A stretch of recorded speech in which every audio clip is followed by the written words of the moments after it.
Hello and welcome to another video where we have a look at Europa Universalis 5. In the background you can see my time-lapse that I did of the 1.3 patch. It came out a couple of days ago, and I have not been playing it very much, and I have been recommending others to not play it either because there's a few issues, right? The 1.3 is, as far as the beta patches that Paradox has come out with recently, has been probably one of the worst that we've had, and I'm totally in favor of a beta program, and I'm totally accepting that beta programs will have issues, but it's very hard to test the new changes and test everything that's come with 1.3 when the glaring issues are so detrimental to the experience. So for example, smallpox was a huge problem, and it is killing more people than the Black Death over the course of a game, and killing people earlier than the Black Death. So the Black Death is actually being nerfed in its deadliness because there's not enough people alive to be killed by the Black Death. The population goes down so much from smallpox. Typhus also really suffering from that same issue. And then that would be, you could still test the changes with that being a problem. That's fine. The other big issue was, of course, the economy changes. Stockpiled goods were applying their price reductions to buildings multiple times over, it seemed. So if you had, say, a building that required 5 gold, and you had a stockpile of gold, you would be getting a reduction in price for gold 5 times instead of 1 time for having enough gold. And it was leading to massive problems with the economy, and somehow even including your estates basically having no money, therefore having no ability to make demands for goods. So you could end up with the prices of various goods, like fine cloth and such, really high demand, high price goods being ridiculously low because nobody could afford them, so the demand went down. Not the greatest of patches, but today we have just gotten an update from Yuan himself. So we have this from Yuan. Next week's update, and it is truly a shame that we're having to wait until next week. Hopefully it's Monday. I feel like those 2 issues that I just highlighted should have been fixed this week, in some capacity, because over the weekend there's going to be a lot of people having more free time to play the game, and you might have gotten a bit more value out of your out of your beta program if those issues specifically had been solved. Either way, a fair bit of changes coming next week. Regarding the economy, they're removing the impact that stockpile goods had on the target price of goods, and the wealth threshold for pop demands for a good is now a scaling value and not 100% cutoff. This should fix both of those issues that I raised. I'm in favor of having stockpile goods impact target price of goods, but having it be quite as drastic as it is probably not the best thing. They removed the economic growth impact on trust. Yes, I pointed this out when it was first announced. That issue where if you have a country that grows its tax base, then the trust of their neighbors will go down, right? And I made the point that if you have a small country, say in the HRE, that builds a building or conquers a single location, and I made the example of Hesse conquering Korbach, but it's even worse than that. It doesn't even need to be that level of growth. We've been seeing people losing, a ton of trust with their neighbors just by building a single building, which is insane. I 100% agree that removing this is the right play. I think it was really quite a bad idea. And yeah, I don't know. Did some first tweaks to great power calculations. I am also in favor of the previous great power situation. I don't like the new one. I don't like that the new great power calculation is how many almost completed areas do you control. Like, what value is there in that? And it rewards blobbing too much. I think the previous great power calculation that took in population and economy and the control, especially, into account for your great power score was better.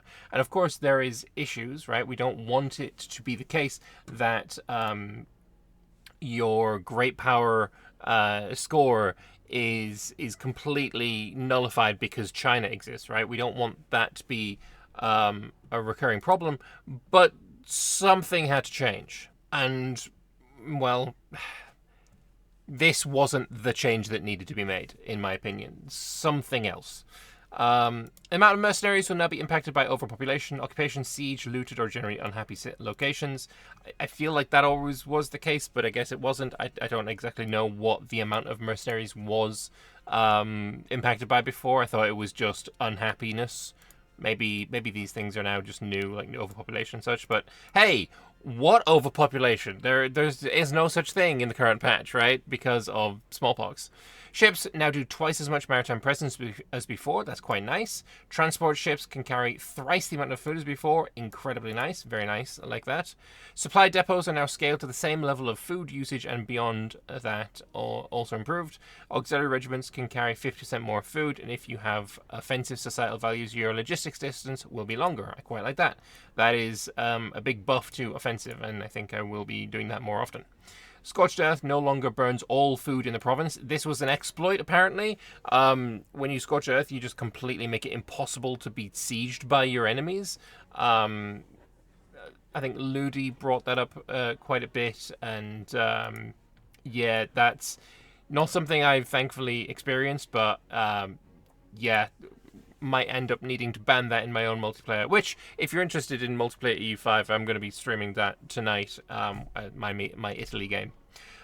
Instead, it makes hostile movement 50% slower in the location while food production is worse for a year. That's fine. That's okay. I do think taking food out of a province is probably more like thematically accurate. Like, yeah, I'm going to burn this food so that you don't get it. Would make more sense, but it's also pretty toxic as far as gameplay goes. The Reformation should spread a bit more. Yeah, I've seen a lot of people complaining that the Reformation just doesn't spread enough, which, considering they added a whole new, like, epidemic system for the spread of religion, and we're getting smallpox being so absolutely catastrophically apocalyptic, and you're using the same system, but Lutheranism isn't actually as spreading as, like, smallpox. Yeah, changes need to be made there as well. Hopefully it spreads actually a bit more. Dhimmi now disenfranchises to nobles just like peasants. Imperial Circle bribes now scales with the Emperor's economy instead of being a flat 100. It's crazy to me that this was ever not the case, because if you are able to have it at just a flat 100 late game, this is a completely trivial amount of money. They fixed a fair bit of this new advance is OP and other issues like Councillor Trent debates not counting failures. I've seen quite a lot of the Italian advances, the ones for Pisa, for example, giving development, or there was one for like huge amounts of discipline and manpower, and yeah, there was quite a few that are a bit OP. Having them scaled back is probably for the best. Issues like Council of Trent debates not counting failures, I didn't really get to the Council of Trent in my games yet, so yeah, no comment on that one. And they made smallpox a little bit less common. Thank every deity, because it was so bad. It was so bad. They have now got a graph here for the average population over 8 different time lapses that they did last night, and they want it to be better. It would be nice if there was a comparison to, say, 8 machines that ran before this, and say, look, it was this, and now it's this. It's better, but not where they want it yet, so probably further changes, and maybe smallpox even less detrimental in the future. Plenty of UI changes, AI improvement, performance things, etc., but the post was just about the urgent gameplay issues. One urgent gameplay issue that I think needs to be fixed, that they didn't mention here, is the ability to force a parliament to fire by going in and talking to your estates.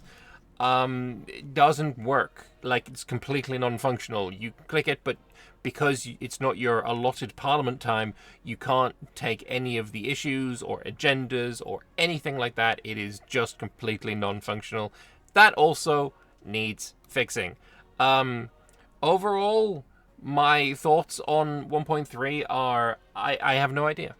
I really truly don't have any idea. I have liked a lot of the things that they're said that they're bringing in, but because of the huge issues that hopefully this is fixed, then it's been really difficult to actually give a solid, like, any amount of feedback on it, because every bit of feedback that I could give on this, that, or the other, that isn't just this is actually just not working right now, like the Parliament, is completely coloured by the fact that I can't play the game as it's supposed to be. My population is far too low because of the insane amount of disease. My economy is far too low because the economy is so low because the wealth for pop demands is just not there. I can build too many buildings that give me no wealth because stockpile goods problem. And with these fixed, maybe then we can actually get an accurate sort of, like, idea of where the game is. But yeah, this beta probably should have stayed in-house for like another few days, because releasing with these issues, like, these were blatant issues that probably could have been seen, and they weren't under any pressure to release 1.3 beta, and they did, and it's probably soured a lot of people. A lot of the Reddit, for example, this is the worst frickin' update that we've seen, and then there's counter circle jerks of don't criticize so much, and yeah, it's not helping. It's truly not helping. So yeah, we'll see what happens in this update. Hopefully we can get the game back on the right track and enjoy some EU5 again. But yeah, like I said, I'm streaming tonight. I'm playing my Italy multiplayer. I'm really looking forward to it. We're not playing on the 1.3 beta because we're not insane. But yeah, it's been a good time so far, and so hope to see you over on Twitch. Links in the description and all that. And yeah, bye bye.